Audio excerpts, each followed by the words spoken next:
capítulo 4, a partir del versículo 1 hasta el versículo 25, lo vamos a predicar, lo vamos a ver desde un panorama. Hagan de cuenta que nos vamos a subir en un dron y vamos a ver el bosque, todo un bosque, toda una llanura, porque sería muy complejo dedicar versículo por versículo, renglón por renglón de este capítulo 4. Pablo de alguna manera nos quiere introducir al tema de la doctrina de la justificación.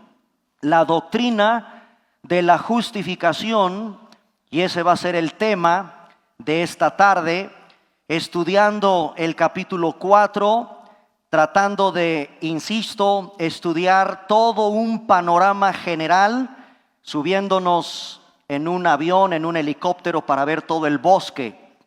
Hay mucho bosque ahí abajo, hay mucha enseñanza en cada uno de los 25 versículos del capítulo 4 de Romanos. La doctrina de la justificación.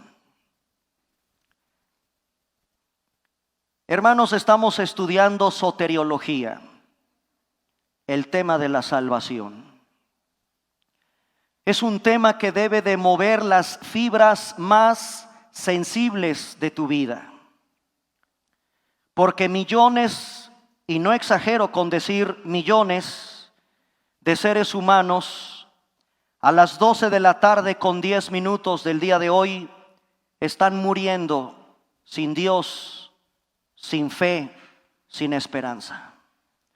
El destino, de acuerdo no a la predicación de un pastor charlatán y mentiroso, no es la idea de un líder religioso ni el invento de Dante Alighieri. Lo que acontece con el alma de una persona que muere en su condición de muerto. A ver otra vez. La condición del alma, tus emociones, tus sentimientos, tu voluntad, tu mismo corazón, como así le llama la antropología de la Biblia, al ser del cual tú formas parte. Si tú mueres muerto, sin Dios, sin Cristo en tu vida, sin el arrepentimiento por el cual Dios te pide que te acerques a Él, el destino de tu alma es la separación. Entiéndase muerte. Muerte es no dejar de existir, querido. Muerte es separación. Y el destino del alma de esa persona, de esa mujer, de ese joven, de ese adolescente posiblemente, de una mujer, de un anciano, de algún político, de algún rico, de algún pobre, de algún intelectual o de algún religioso, si no tienes a Jesucristo, el sello de su presencia en tu vida, si tú mueres sin Cristo, te depara un infierno. La palabra infierno viene del latín. En la Biblia se usa, para respetar los idiomas en los que fue inspirado la Biblia, el Gehenna, el Hades. Es un lugar espantoso del cual Jesús, y el Jesús en el que en esta iglesia creemos, no es un charlatán. El Jesucristo en el cual creemos es quien dijo ser el camino, la verdad, la vida, la resurrección y la vida, la vid verdadera, el buen pastor. Ese Jesús habló más de ese lugar que del cielo. Estudiar Romanos y todo lo concerniente a nuestra salvación nos debe mover las fibras más sensibles de nuestro ser, porque urge ir y predicar el evangelio. Urge. No es exageración, ni mi mensaje pretende ser fatalista. al decirte que a esta hora de la tarde, mientras tú y yo estamos en este hermoso recinto, en un precioso clima, sentado junto a tu amigo, tu amiga, tu padre, tu madre, tu ser querido, o tal vez ni conoces a la persona que está contigo, pero tienes la dicha y el privilegio, y tú también que me escuchas por internet, de escuchar este mensaje antes de que la muerte, la separación de tu cuerpo, de tu alma y de tu espíritu te alcancen algún día. El tema de la justificación es un tema asombroso de lo que Dios hizo con un determinado grupo de personas. En la Biblia hay múltiples pasajes que nos presentan el carácter del Dios vivo y verdadero. El Dios y Padre de Jesús. El Dios que a través de su Santo Espíritu inspiró la Biblia. El Dios creador del universo y de todo cuanto existe, tiene un tribunal de justicia, porque Él es un Dios de justicia. Hans Kelsen, un gran jurista, escribió un libro que así se titula: ¿qué es la justicia? Y sigue siendo la pregunta obligada por toda la historia de la humanidad, porque hoy más que nunca en los medios de comunicación, en los juzgados o en los tribunales del mundo, es exactamente el anhelo, el clamor de las calles, de las manifestaciones, de las marchas por la paz, de las marchas por la justicia, de las marchas por la violencia, de las marchas por los marginados, de las marchas por los que piden respeto a su sexualidad. Es el respeto, es el clamor de una humanidad que grita por todas partes, cerrando carreteras, bloqueando casetas por justicia. Dios es un Dios de justicia.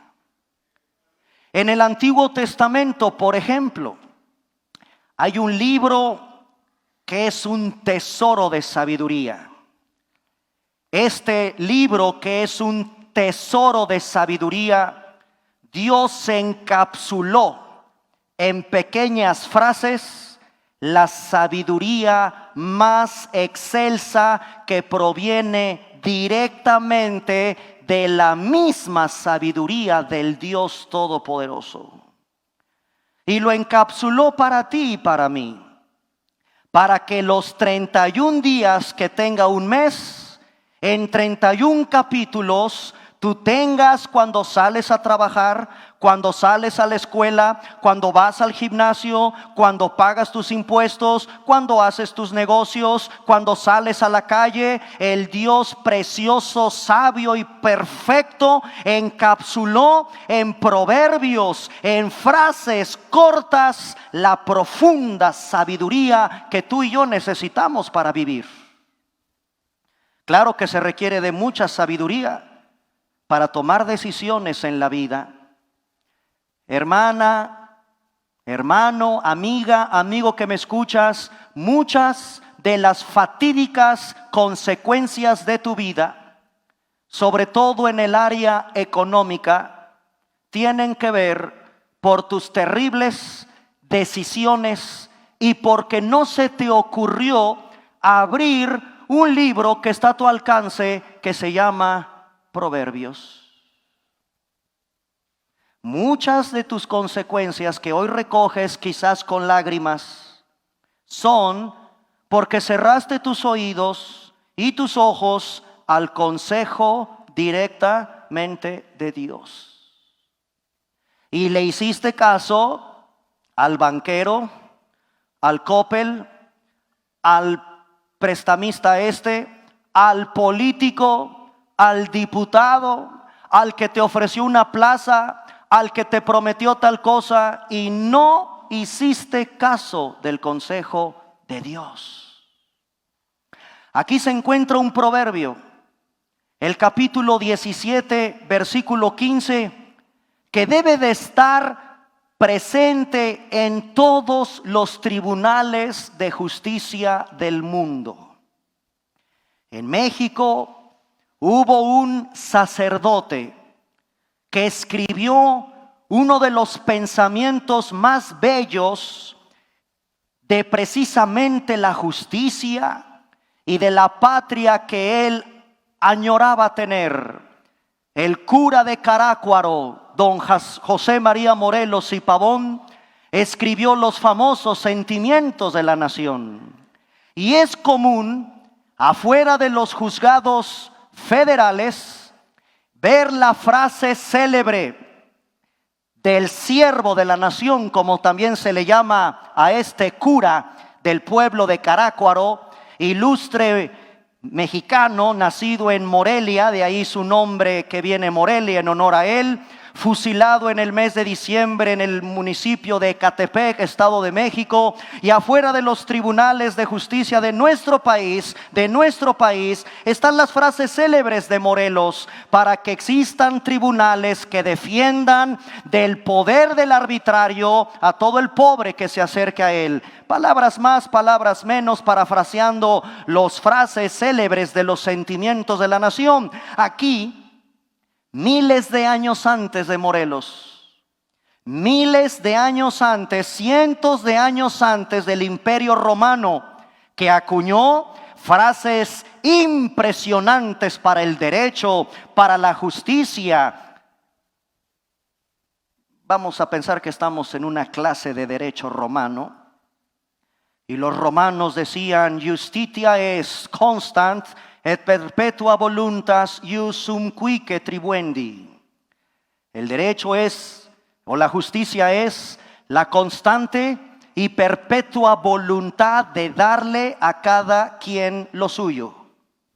Los romanos hablaban de la jurisprudencia, divinarum atque humanarum rerum noticia, injustitientia. La jurisprudencia es el conocimiento de las cosas divinas y humanas, la ciencia de lo justo, la ciencia de lo injusto, decían ellos. Antes que los romanos, antes que Ulpiano, antes que se conformara el digesto, antes de la ley de las 12 tablas, antes de cualquiera de los grandes pensadores o como Kelsen, repito, que escribió este libro que es La Justicia, y que por cierto, en el tema de la filosofía, sigue siendo obligado a estudiar qué carambas es la justicia. Cientos de tesis profesionales en la licenciatura se escriben porque hasta el día de hoy pareciera increíble, al hombre le cuesta trabajo saber qué es la justicia. Cientos de años antes de todo esto, hubo un hombre muy sabio llamado Salomón, que en el capítulo 17, versículo 15 de Proverbios, escribe una frase célebre que debe de estar en todos los tribunales de justicia del mundo. Y Salomón recordaba Proverbios 17:15 de esta manera: el que justifica ¿a quién? Y el que condena ¿a quién? Ambos. Es una condenación abominable para el Señor. ¿Qué significa? Que el juez que se atreva a imputarle inocencia a un culpable, y que el juez que se atreva a condenar al que no hizo mal alguno, los dos son abominación para con el Señor. Vuelve a leer Proverbios 17:15, porque aquí hay un dilema que solamente se puede desentrañar conociendo el Evangelio. El que justifica al impío. Querido, ahí estamos nosotros. Hemos estudiado en Romanos capítulo 1, capítulo 2, capítulo 3, que tenemos un fiscal acusador. Dios levantó un fiscal acusador. Como en toda corte de justicia hay un fiscal que acusa y hay un defensor. En el caso de la humanidad, de toda la humanidad, el diagnóstico que da, los alegatos que da el fiscal es que tú y yo somos más que impíos, impiazos, perverso y corazón, nuestro engañoso corazón. Somos atestados de maldad, llenos de envidia, llenos de esto, todo lo que hemos estudiado, para ya no repetir tanta acusación que pesa sobre la humanidad. Por eso comencé diciéndote que entender la salvación nos debe de mover las fibras más sensibles de nuestro corazón, porque Dios ve a toda esa humanidad que estás conociendo, que son parientes tuyos, que son tus profesores, que son hasta tus mismos familiares, son impíos, pero no creen en Dios, son impíos, pero se persignan todos los días, son impíos, pero van a una iglesia, son impíos. El diagnóstico, entendamos lo del Dios de la Biblia, es que somos una humanidad caída, llena de pecado y de vergüenza. Estamos llenos de maldad, como ya lo condenó, como ya lo explicó este fiscal acusador llamado Pablo. Pablo mismo se introduce ahí diciendo: sí, yo también, mi religión no me salvaba. Y ahí se encuentra un montón de gente metida. Creen que su religión los está salvando. No. El único que salva se llama Jesucristo. Nada más.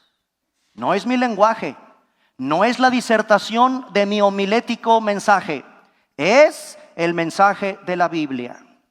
En Proverbios 17:15 encontramos un principio fundamental que hasta tú, siendo impío, condenas en un juzgado. ¿Cómo es posible, señor juez? Él robó, él secuestró y lo absuelve. ¿Cómo es posible, señor juez? Están las pruebas. Hizo fraude, hizo defraudación fiscal, hizo esto, robó millones, se fue a esconder a España. Hizo un montón de cosas, y aquellos que se esconden y se van y todavía tienen la desfachatez de decir son inocentes, provoca mucha indignación en nuestro ambiente humano, y eso que somos impíos. A todos nos causa un horror ver en los medios de comunicación que se atrevan los jueces a soltar a los inocentes y que condenan a los verdaderamente inocentes y que absuelvan al culpable. Eso nos llena de irritación. La Biblia dice perfectamente en este principio de justicia elemental que aquel que justifique, entiéndase por justifique, aquel que absuelva, aquel que perdone al impío, o aquel que condene al justo, los dos son una abominación a Jehová. ¿Cómo puede ahora? Vamos al tema que nos interesa en esta tarde y regresamos ahora a Romanos capítulo 4. Y en Romanos capítulo 4,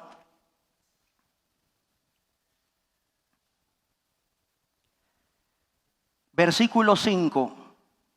Romanos capítulo 4, versículo 5. Fíjate el contraste entre Proverbios 17:15. ¿Se entendió este principio de justicia elemental de Proverbios 17:15? Es una abominación. El que la hace, la paga. Asume tus consecuencias de tus delitos. Asume las consecuencias de tus errores. Ni modo. Para eso existen los tribunales de justicia, por el clamor de justicia. Eso es un principio básico, elemental, cualquiera lo entiende. Pero ahora te presento algo asombroso. Asombroso porque entonces tal pareciera que Dios se equivocó. ¿Cómo que se equivocó? Romanos capítulo 4, versículo 5. Mas al que no obra, sino que en aquel que justifica al impío, su fe le es contada por justicia. Un momentito.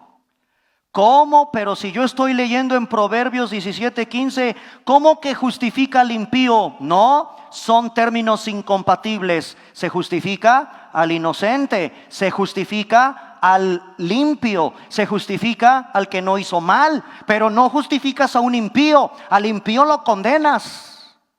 Al que hizo la paga, al que es perverso, tiene que asumir sus consecuencias. Solamente conociendo el Evangelio podrás comprender lo maravilloso de lo que Dios hizo con todos nosotros siendo culpables. Y siendo culpables, Dios nos justificó. ¿Cómo puede Dios hacer eso si es una abominación? Pareciera que Dios está violando este principio de justicia elemental. Me está diciendo Pablo que Dios está absolviendo a los pecadores culpables, y ese dilema el Evangelio lo resuelve. Dios no rebajó sus leyes. Dios no tuvo acepción de personas. Dios sigue manteniendo intacta su justicia al justificar a los impíos. ¿Cómo le hizo? Por medio de Jesús.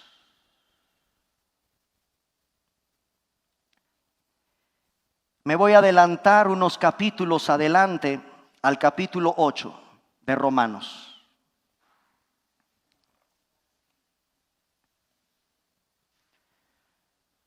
Romanos capítulo 8, versículos del 29 al 30.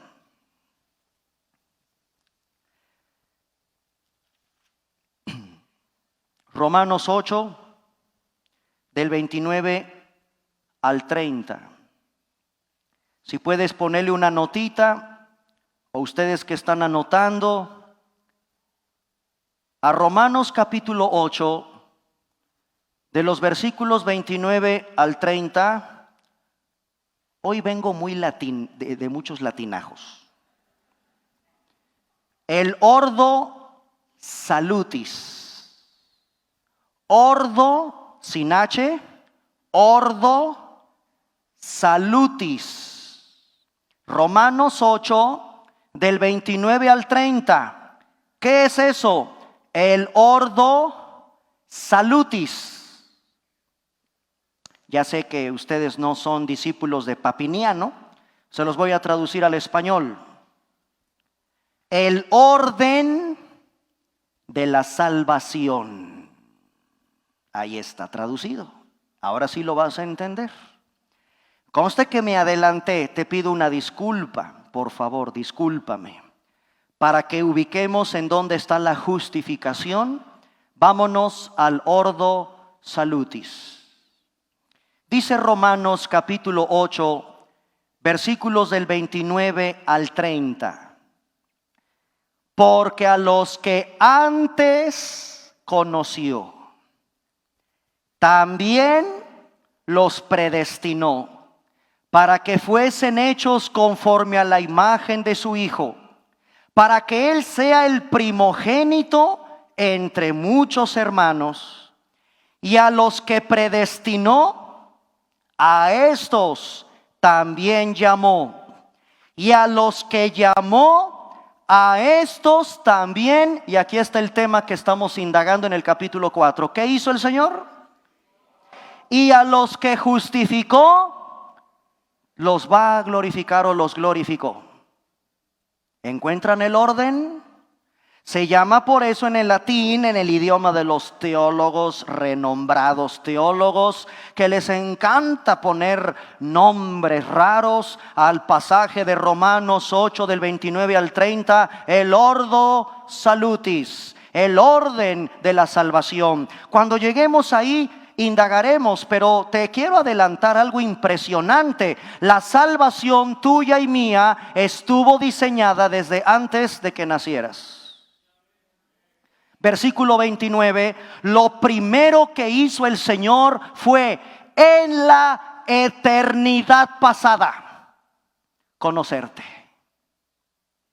Al conocerte, te predestinó. Al predestinarte, te eligió. Veremos en su momento la diferencia entre ser predestinado y ser elegido. Una vez que el Señor me conoció desde antes de la fundación del mundo, tú ni siquiera estabas en los planes de tus papás en el nacimiento, de la fecha del hospital cuando naciste. Antes de que el mundo siquiera fuera creado, tú tenías un previo conocimiento de parte del Dios Todopoderoso. Te conoció previamente.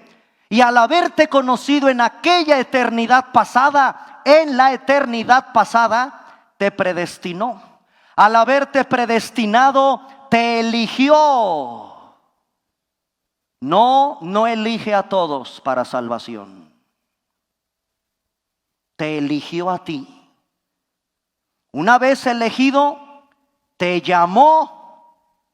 Se llama el llamamiento eficaz. Cuando te llamó, te regeneró, te dio el nuevo nacimiento.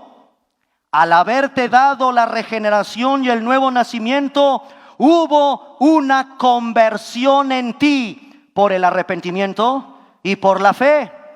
Al haber hecho esa conversión, te justificó. Después de haberte justificado, te adoptó. Después de que te adoptó, te santificó. Después de que te santificó, permaneces en Él, permaneces en Cristo. Y el último minuto de tu existencia en esta tierra, te glorificó.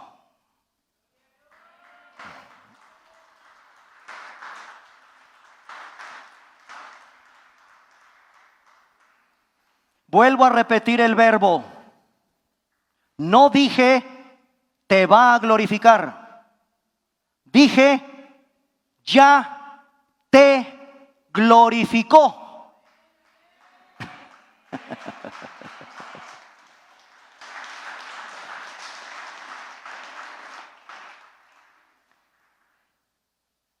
En la cruz tú estabas con Él. Cuando bajaron de la cruz a Jesús, tú también fuiste sepultado con Él. Después de que pasaron los 3 días, tú también resucitaste con Él. Al haber resucitado con Él, ascendiste al cielo con Él.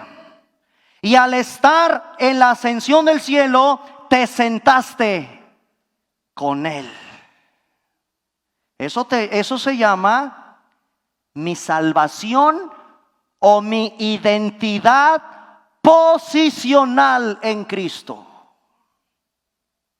Oye, pero yo estoy aquí sentado en una incómoda silla de metal aquí con hermanos y estamos con un calorón o estamos incómodos en la tierra. ¿Cómo me dices que yo ya resucité, que yo ya me morí, que yo? Sí, ese es el lenguaje de la Biblia. Ya está hecho todo.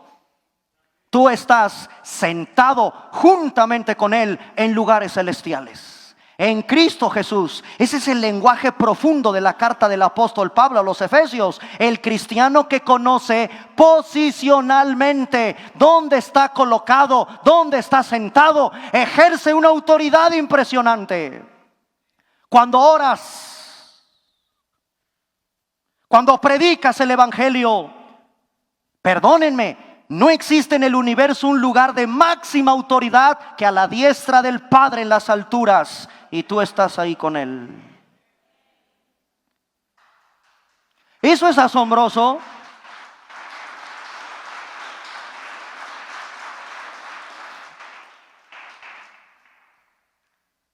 Hay un orden en esa salvación y todo comenzó en la eternidad pasada.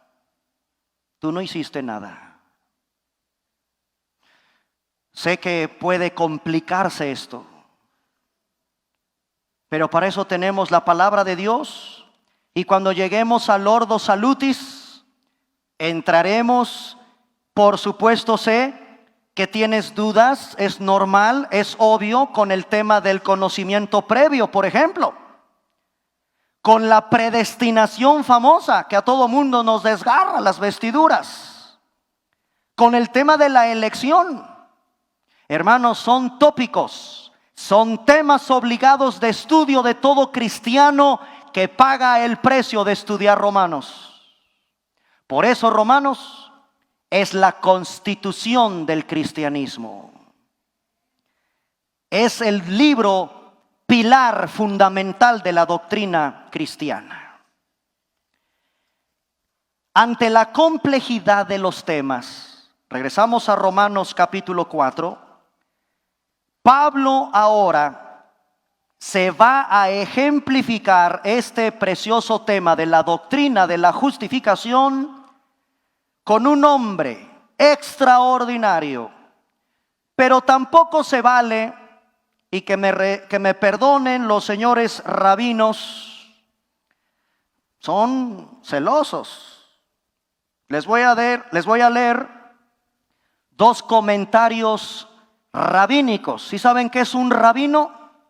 Un rabino, la palabra rabí, raboni, significa maestro.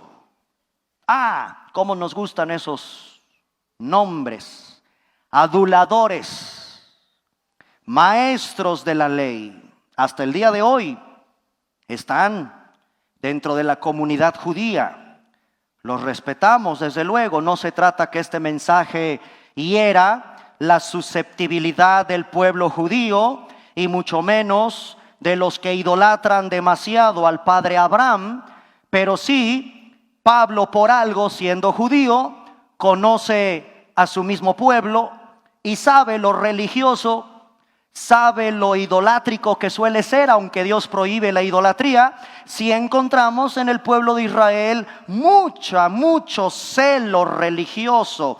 Pero también debo ser sincero, yo no debo de achacar nada más ese celo religioso al judaísmo. Cuidado y les toques a la Virgen de Guadalupe, a los católicos. Es lo mismo. Religión es lo mismo. Religiosidad hay natural en el ser humano, seas judío o católico, o testigo de Jehová, o adventista, o mormón, o para de sufrir, o Hare Krishna, o Buda, o Mahoma, lo que quieras. La religión pulula, es lo que estamos estudiando los miércoles aquí, pulula en un mundo infestado de religiones. Tan es así que la Biblia anuncia el surgimiento de la máxima representación de la religión apóstata con el falso profeta. Yo debo leer con ustedes dos comentarios rabínicos de cómo opina la comunidad judía del padre Abraham. Abraham, dicen ellos, fue perfecto en todas sus obras con el Señor. Abraham fue perfecto en todas sus obras con el Señor, agradable en justicia todos los días de su vida.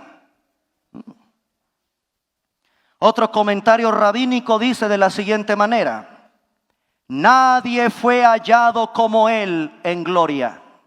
Si había un justo sobre la faz de la tierra, ese era nuestro padre Abraham.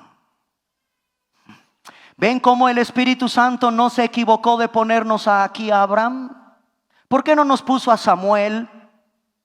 ¿Por qué no nos puso a Moisés? ¿Por qué no puso a Jacob? ¿Por qué? Porque sabe el Espíritu Santo que en la comunidad del pueblo de Israel hay mucha religiosidad. Hay muy mala idea de lo que puede provocar el padre Abraham de manera equivocada. Y el apóstol Pablo, precisamente para explicar la doctrina de la justificación, toma el ejemplo del padre Abraham. Es un hombre, sí, extraordinario. Y debo decirte, cristiano que me escuchas, que también es nuestro padre en la fe. Claro que sí. Aunque tengas cara de olmeca mezclado con maya, tu padre es Abraham si eres cristiano. Eres hijo de la promesa, de las promesas del padre Abraham. Y cuando Dios le prometió a Abraham, te daré, no le dijo, te daré solo esta porción de la tierra de Israel. Le dijo, serán benditas en ti. Ahí estás tú. Se fijan que no se concentró en decir, y serán benditas en ti todas las familias de la tierra de Israel. No, señores, el Señor te abarcó a ti también, que vienes del otro lado del charco, aquí en el continente americano, y vives entre guayabitos. Abraham. ¿Qué pues diremos que halló Abraham nuestro padre, según la carne? Porque si Abraham fue justificado por las obras, tiene de qué gloriarse, pero no para con Dios. Porque, y subráyenme este precioso versículo, el versículo 3.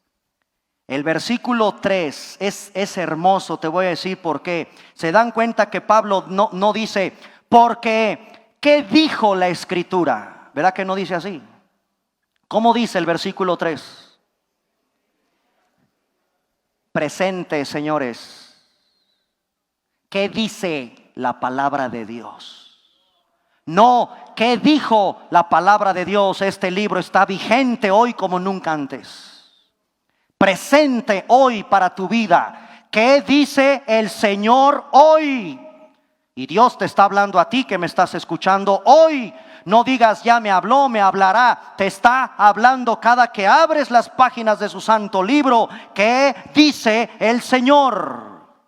¿Y qué dice la Escritura? Creyó Abraham a Dios y le fue contado por justicia. ¿Hizo alguna obra? Sigue razonando el apóstol Pablo. Vean el versículo 4. Ahora nos va a dar un ejemplo con los patrones al recibir un salario. Lo explico de una manera sencilla. Pablo lo que está queriéndole explicar a la comunidad de creyentes en Roma, que tienen tatuado la religiosidad de Abraham y de que son el pueblo de la circuncisión, como ya lo explicamos, tu circuncisión no vale de nada, de nada. No es la circuncisión lo que te salva, ni tampoco que tu padre sea Abraham, ni que hayas nacido de la tribu de Leví, de Benjamín, de Neftalí, de la que quieras. No, eso no salva. Pablo está disertando todo eso y les está dando unas patadones, unos guamazos a la religiosidad de este pueblo. Tremendo. Es el poder que crucificó a Cristo, te recuerdo, el poder religioso. Y aquí Pablo, solo Dios pudo haber hecho de esta manera tan diplomática, tan bíblica, tan exacta. Y por eso escogió, no se equivoca Dios, escoge a uno de los hombres, si no es que el hombre más idolatrado de la nación de Israel, el padre Abraham.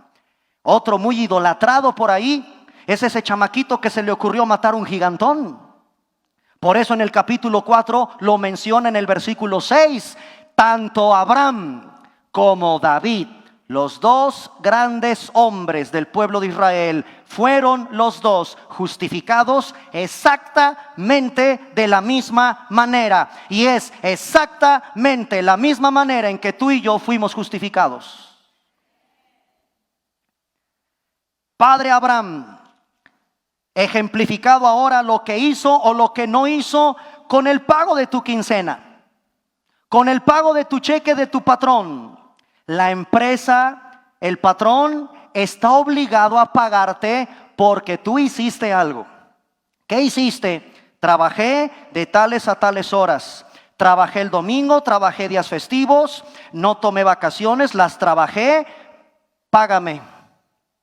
Es una obligación.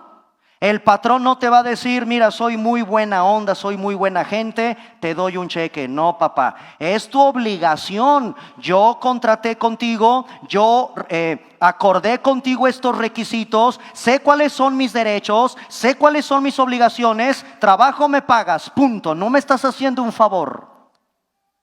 Pues resulta que Dios nos dio algo sin que nosotros hayamos hecho nada.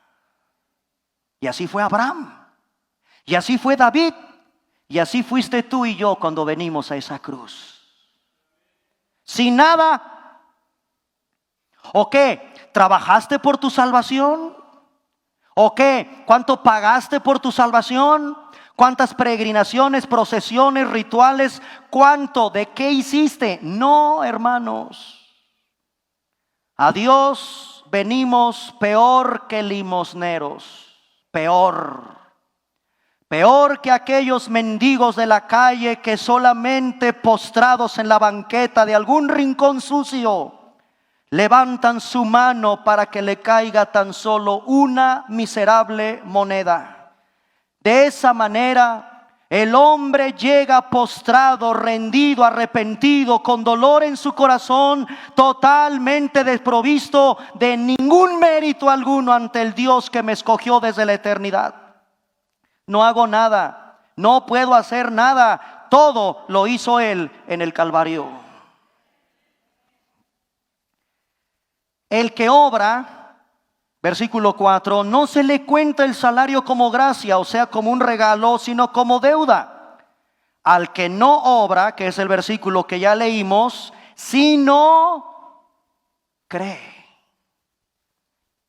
Amada iglesia, cree en Él. Creer en Él. El que cree en Él, en fe. La fe es el medio. La fe no te salva. ¿Quién te salva? Jesús. La fe es el medio para llegar a Él. El que salva no es la fe. El que salva se llama Jesús.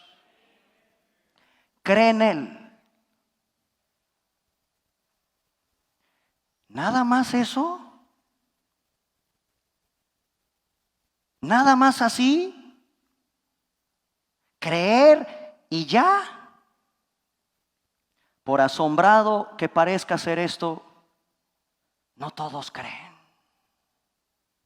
Simplemente sentados aquí, hay alguna persona que tal vez no cree estas cosas.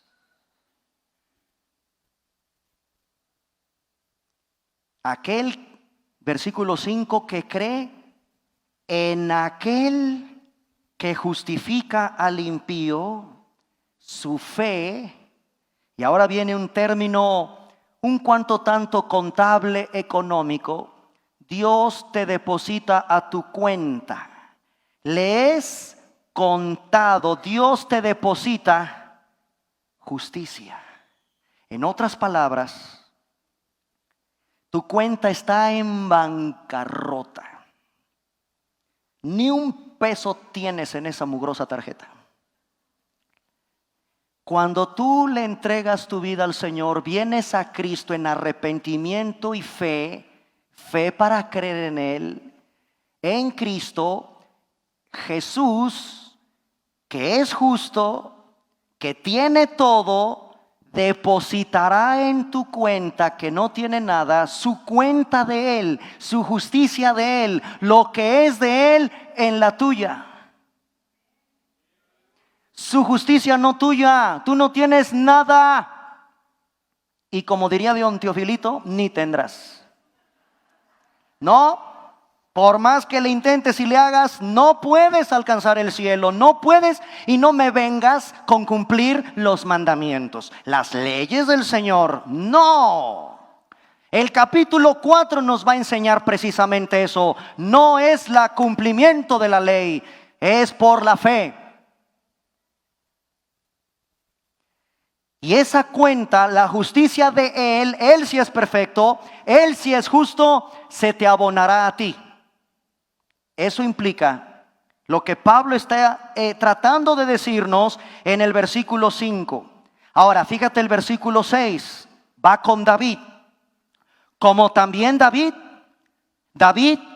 habla de las bienaventuranzas del hombre a quien Dios atribuye ser justificado o declararlo justo sin diciendo, versículo 7, bienaventurados aquellos cuyas iniquidades son perdonadas y cuyos pecados son cubiertos. Bienaventurado el varón a quien el Señor, ¿qué cosa? ¿Sabes cuándo escribió David eso? Lo escribió, claro, en el Salmo capítulo 32, versículo del 1 al 2. ¿Sabes qué había hecho este tremendo muchacho matagigantes? ¿Sabes qué había pasado en el capítulo 32? Fue escrito después de que David pecó contra Urías Eteo. ¿Se acuerdan un poco la historia de David? David, perdóname querido David, déjame bajarte de tu pedestal a David. Pero el David de buen parecer, el chamaquito con buena puntería, etcétera, fue adúltero. Fue asesino. Y después de que él pecó de una forma brutal, espantosa, pecó de manera brutal contra Urías Eteo, escribe el Salmo 32. Dios lo perdonó y no hizo nada. Espero que esto traiga consuelo a tu vida. Tal vez no has llegado a los pecados de David, o tal vez sí. Yo no sé qué tanto adulterio hay en tu corazón. Tampoco sé cuánto odio tengas en tu corazón contra alguien que te convierta en un homicida. No, yo no sé cuántas mentiras pronuncias, porque David también fue un mentirosote. No, yo no sé cuánto pecado y maldad puede haber en tu vida. Por eso la Escritura dice hoy, bienaventurados aquellos cuyas iniquidades son perdonadas y cuyos pecados son cubiertos. Es feliz, es dichoso el varón a quien el Señor no condena, no inculpa de pecado. Eso lo vivió David. No hizo nada, vino en fe y en arrepentimiento, y ese sigue siendo el llamado del Evangelio. Ven a Cristo en arrepentimiento y fe. Cree en Él, en su sacrificio, en su cruz admirable, en su sangre preciosa. Sigue siendo el llamado de David. Sigue siendo el llamado tuyo y mío para que tengas salvación y perdón de tus pecados.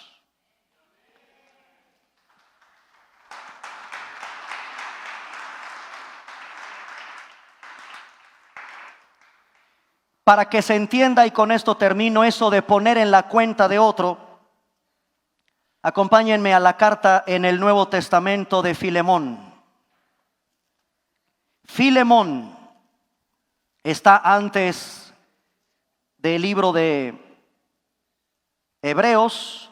Es una pequeñísima carta, la de Filemón. Y fíjate cómo Pablo le escribe a Filemón. Filemón tenía un esclavo llamado Onésimo. Filemón tenía un esclavo llamado Onésimo que no se portó muy bien con Filemón. Algo le hizo, sale de la casa del amo.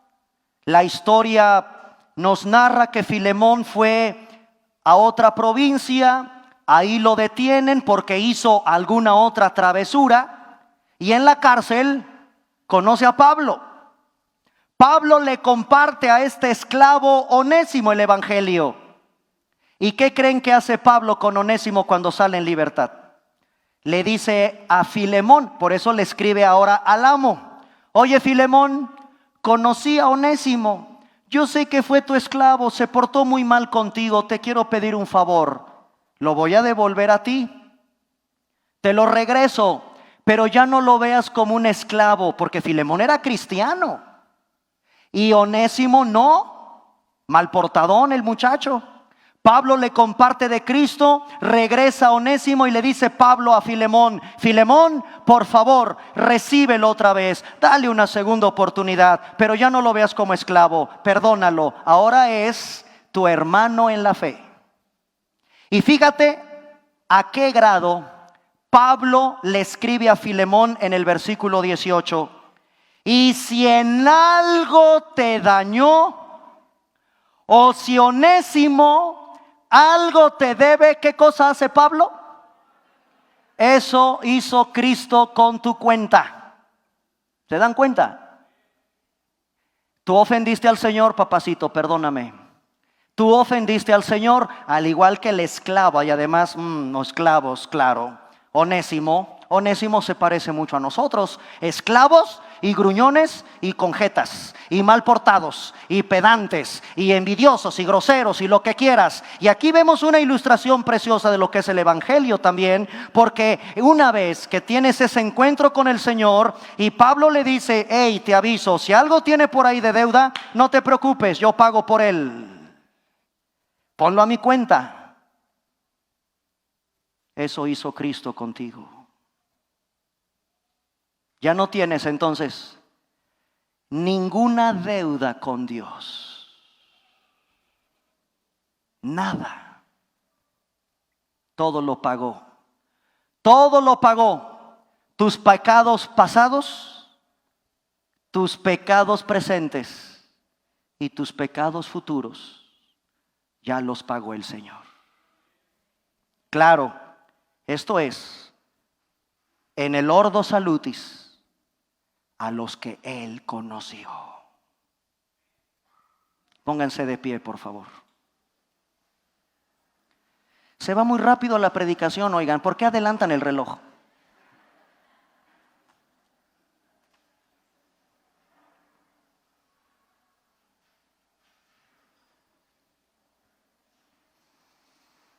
Señor,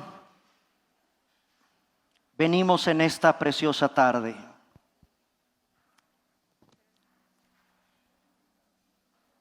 a creer en ti.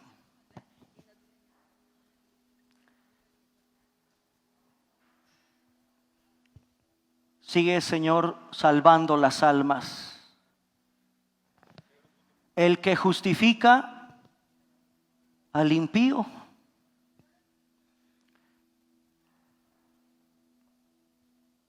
La palabra impío significa carente de piedad.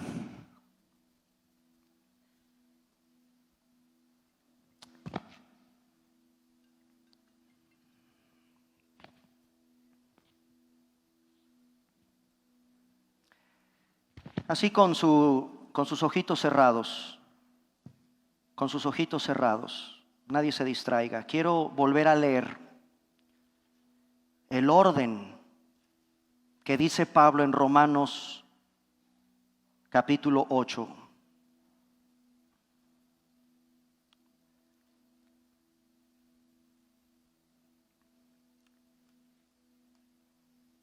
Lo iremos explicando en su momento. Pero cada que lea los versículos, escucha: a los que antes conoció. Mi amiga, mi amigo, ¿estás tú ahí en este primer punto? ¿Eres conocido de Dios o un desconocido? Aunque sabemos que Dios es omnisciente, en el día del juicio se escucharán terribles palabras: nunca los conocí. No, mi amigo, yo espero que tú estés en este versículo, que el Señor te conozca o te haya conocido. Y si eres conocido de Él, te predestinó. Al haberte predestinado, te llamó. Y aquí me quiero detener. Tengo que hacer un llamado para ti. Ven a Cristo. No, no hagas nada. Así como estás, de sucio, lleno de dudas, lleno de incredulidad, lleno de apatía o lleno de tu religiosidad, ven a Jesús. Solo te pido eso, ven a Cristo. Venir a Cristo es, ahora Señor, aquí estoy. Me presento delante de ti tal y como hoy me encuentro. Solo tú sabes quién soy, qué soy. Solo tú sabes lo alejado que estoy de ti. Pero hoy vengo a ti, Señor. Quiero ser sensible a ese llamado, el llamado de venir a ti. Y me pesa, me duele a cometer tantas tonterías en la vida. Vivo de una manera incierta, Señor. Me arrepiento. Quiero cambiar mi mente, quiero cambiar mi estilo de vida a una vida que te agrade a ti. Y creo en ti. Sí, creo en ti. En lo más profundo de mi ser, yo sé que lo que se lee en ese libro es la verdad. Yo sé lo que pasó en esa cruz hace más de 2000 años. Yo lo sé, me lo han enseñado muchas veces, lo he leído muchas veces, películas se han hecho de eso. Yo quiero creer en ti, Señor. Creer que tuviste que sufrir por mí. Creer que en ese madero llevabas la culpa de mi pecado. Señor, quiero creer que tú eres el único justo al que el Padre puede justificar. Pero el Padre descargó su ira sobre ti en lugar mío. Esa sangre no fue en vano, Señor. Yo la necesito hoy, completa, total, en todo mi ser. Límpiame, oh Dios. Creo en tu sacrificio por mí. Tomaste mi lugar por mí. Llevaste ese madero por mí. Extendiste tus brazos desnudo por mí y fuiste levantado entre el cielo y la tierra, en medio de la putrefacción humana, rodeado de ladrones, rodeado de romanos paganos y rodeado de una religiosidad endemoniada. En medio de ese ambiente te levantaste tú por mí, triunfando sobre el dolor, triunfando sobre Roma, triunfando sobre la religión judía, triunfando sobre el mundo caído. Creo en esa cruz, porque ahí se encuentra el poder de Dios para salvarme. Sí, Señor, yo quiero ser sensible al llamado que me haces de venir tal como soy delante de ti. Sálvame. Yo no sé cuántos años voy a vivir en este mundo, tú sí. Yo no sé de qué voy a morir, tú sí. Quiero estar preparado hoy, no mañana, hoy, a encontrarme contigo. Y solamente me puedo presentar delante de ti si tú me justificas en esta tarde. No, mi cuenta está vacía. No tengo nada, Señor. Dame tu justicia. La necesito. Porque algún día compareceré ante ti. Justifícame. Absuélveme. Absuélveme, Señor, por Jesús. Por Jesús. Porque Jesús lo hizo. Porque Jesús lo hizo. Y yo creo en Él.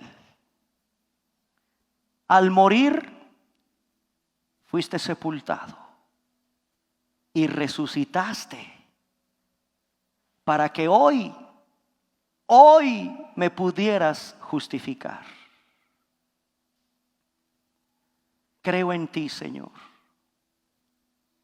con todo mi corazón. Gracias en esta tarde por tu palabra. La Escritura dice, la Escritura sigue hablando hoy. Bendito sea, Señor Jesús. Bendita sea tu palabra. Señor, con tu Espíritu Santo, toca los corazones de aquellos que han escuchado este mensaje. Convéncelos tú de pecado, de justicia y de juicio. Tú llévalos al arrepentimiento y tú sigue arrebatando las almas del infierno para tu gloria, Señor Jesús. Amén.